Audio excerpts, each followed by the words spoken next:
Hey guys, this is That Alvarez Family. Today I'm gonna pretty much just be vlogging my day as a mom. Pretty much just be talking about how being a mother is and stuff like that. But I'm gonna go feed the baby and probably do my makeup just because I'm making a video. Why not? But yeah, let's pretty much get into my day. So here is my milk. My daughter eats 4.5 ounces now typically, but I do pump because she doesn't stay on the boob. Here's my little stash. It's dimming down because I no longer have a little bit of boob milk. I have lots of boob milk now in one package, so yeah. So I'm just gonna thaw it out in a bowl with warm water. And then while I change her diaper and come back to this, it'll already be thawed out and warm enough for her to drink. I don't like putting it in the microwave, so we pretty much just thaw it out with a some warm water in a bowl. Okay, here's my small child sleeping so peacefully in her little swing. I am going to take her out and feed her. Well, I'm gonna change her first and then I'm gonna feed her. So 1 sec. Okay, so I just changed her and I put on her cute little outfit. Say hi, honey. Say hello. So I'm just going to lay her down for a nap. There you go, baby.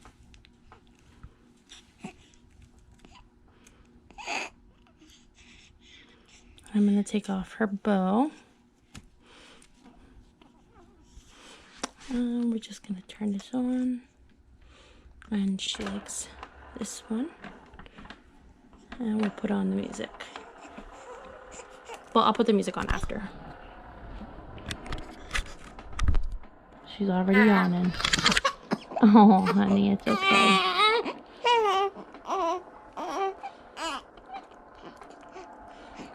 Okay, good night. So I just put her down for her nap. I'm waiting for her to actually fall asleep and get into her sleep before I go ahead and do anything else because I just don't want to get interrupted. But I'll be back in a minute. Alright guys, so I ended up doing my makeup. I did something simple, just did my eyebrows, my eyelashes, and whatever. Concealer, all that extra stuff. But my room is a mess. I haven't really had time to clean because she has been on and off with her waking up. And I did just want to get this video pretty much started and going. So yeah, I ended up feeding her. I will be giving her a bath tonight because I do every other day until she gets a little older. Or I'm lying, I do every night, but I soap her every other day because I don't want to dry out her skin. But pretty much just want to talk about how it is being a mom, and my experience so far. So I pretty much wanted to talk about the C-section and labor, all that other fun stuff. So what happened with the day that I had her, the day before I had her, I ended up going to the hospital to get my feet checked because they were like overly swollen, and they were extremely painful. Like, I know preeclampsia is a very common thing towards the end of the pregnancy. So I had an appointment Friday the 8th at 1 p.m. I had dropped my boyfriend off at work because I had the appointment. I called my doctor, but they weren't answering, so I ended up calling the Lakeland Regional Hospital, which is in Florida, to see what they suggested, because the swelling and the pain is definitely something that you want to be very cautious of. So the lady said that it would be best for me to go to the emergency room and just get checked just to be safe. While I was there, they told me everything was pretty much normal. I didn't have preeclampsia. They did all the tests, P-test, blood test, all of that. But my daughter's heart rate did drop while we were there, and it was a drastic amount. So they pretty much ordered an ultrasound. They didn't tell me why they were doing an ultrasound. They pretty much just said that it was a courtesy checkup, which I had assumed they said that so they wouldn't freak me out. So they did the ultrasound, whatever. They told me that everything seemed normal and the doctor was going to come in and talk to me.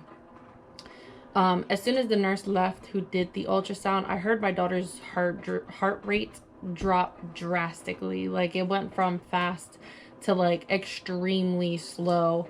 And I texted my friend and I'm like, oh my God, like I just heard her heart rate dropped. As soon as I sent the message, the doctor and 2 nurses or 3 nurses came running in, and the doctor was like, listen, we were going to send you home, but we're going to end up admitting you and starting labor because this is now the 2nd time your daughter's heart rate dropped since you got here. So of course I started freaking out. I called my boyfriend like, oh my God, they're about to induce me. They're about to start the process. I don't know what's going on. So pretty much just get over here. So they started the process. I forget what it is they gave me, but it's like something you put up your hoo, and it's supposed to help you dilate. I was only 1.5 centimeters dilated, almost 2, I think it was. But I was extremely swollen down there and there was a lot of pressure. So she wasn't trying to come anytime soon. So, I think like 6 hours go by, and it was very painful, the thing that was up there. So I was like, I can't do this, like it has to come out. So they ended up taking it out and then giving me a pill to take to help me dilate. I forget what that pill was called as well. So around like 3 o'clock in the morning, like I said, the doctor or the nurse was in and out, in and out, in and out, and she was just constantly in and out. So towards the end, I think it was around like 3:40, she came in and she's like, hey, we are going to put you on oxygen and we're going to have you sit up. And I'm like, why? What's going on? Is everything okay? And she's like, well, every time you're having a contraction, the baby's heartbeat is dropping. And I'm like, what do you mean contraction? I don't feel anything. And she's like, are you serious? Your contractions are happening every 2.5 minutes and they're pretty high on the chart. And I was like, I don't feel anything at all. But she was like, we're going to have the doctor come in and evaluate you after we see how everything goes with the oxygen. Put oxygen on me. Oxygen was not working. My daughter's heart rate continued to drop. So the doctor came in, evaluated the charts, and he was like, let's get her into emergency C-section ASAP. I instantly started crying because I never prepared myself. I feel like you don't really prepare yourself, but I didn't mentally prepare myself for ever having a C-section. Like, it never even crossed my mind that I would have a C-section. So I think it really freaked me out and caused my anxiety to like skyrocket. Pretty much made me take off all my jewelry. I had my nose rings in and then a ring. They told me that they were going to drive me back there or ride me back there. My boyfriend would be able to come into the room with me. They gave me the epidural once I was in there, and they gave me something else because my anxiety was just through the roof. I was shaking really bad from how scared I was. But pretty much she was out in like 5 minutes. She weighed 7 pounds 7 ounces. She was 19 inches and 45 centimeters long. She was really, really swollen, but yeah, pretty much that's how it went. Being a mom is definitely something to adjust to. I feel like with having a life where you're constantly planning your next move, which is how I live my life, like I'll write a journal or in my notes like what I have to do or what I have to get from the store. And I feel like with a child, everything's unpredictable 100%. Like your day's not going to go the way you want it to because she's not gonna, or if you have a boy or girl, they're not gonna wake up when you want them to wake up or when they're supposed to wake up. So you can think, okay, I'm gonna go 2 to 3 hours without her waking up to feed her, but she could wake up 20 minutes right after her feeding and flip out and want to stay up and pretty much cry. And now the plans you had to get your laundry done or the plans you had to wash dishes, sweep, mop, vacuum, whatever the case may be, is now out the window and you tend to in the store. And I feel like with a child, everything's unpredictable 100%. Like your day's not going to go the way you want it to because she's not gonna, or if you have a boy or girl, they're not gonna wake up when you want them to wake up or when they're supposed to wake up. So you can think, okay, I'm gonna go 2 to 3 hours without her waking up to feed her, but she could wake up 20 minutes right after her feeding and flip out and want to stay up and pretty much cry. And now the plans you had to get your laundry done or the plans you had to wash dishes, sweep, mop, vacuum, whatever the case may be, is now out the window. And you tend to forget that you have chores to do in the house because it's like, I have to attend to my child 24/7. So right now I'm pretty much trying to cope with living the unexpected life because, like I said, I have to have everything planned, and you forget that you have chores to do. You forget that you have bills to pay. You forget everything because your main priority at this point is the baby. And I'm pretty much just trying to cope with that. I don't think I have postpartum depression. I know it's very common. I know it's very real. But right now, I think my main concern is like my house. Well, my room's a mess right now, but it was just clean. I just made it a mess again.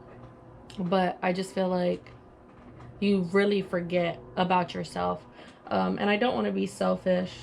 I don't want to feel selfish.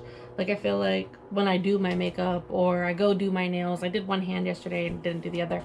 But I feel like when you go to do those things, it's like you can't have time to yourself. Why are you stepping away from your kid and not watching her 24/7? But that's just a mentality that just goes through my mind. I know it's okay. I know it's fine to go step away for a little bit and do things that's good for you and gonna treat you and make you feel better, because if you don't do those things, you definitely do get stuck in that depression. Yeah, I definitely feel like being a mom is something you really have to adjust to, especially when you didn't really grow up around small children. I'm the baby of the house, so I was the last one. I had cousins and stuff like that that were small, but I was very, very young. And we don't really have a family, very close family, who live close by, who can help out and stuff like that. So it's really just us two, which is 100% okay, because I really don't trust anyone with my kid at the moment. But yeah, pretty much just it's definitely gonna get some definitely gonna take some getting used to. But yeah, I pretty much just wanted to tell my story, her story, how everything happened and it came out to be. Her due date wasn't until April 21st. She came out April 9th. But yeah, pretty much that's the story. I'm going to be posting more videos. Me and my boyfriend actually have a video coming out soon. Actually might be the one posted after this one. So we would appreciate if you like, comment, and subscribe. Also share this video. We would really, really, really appreciate that. And stay tuned for more videos because that Alvarez family is about to be blown up real soon. Thanks, guys.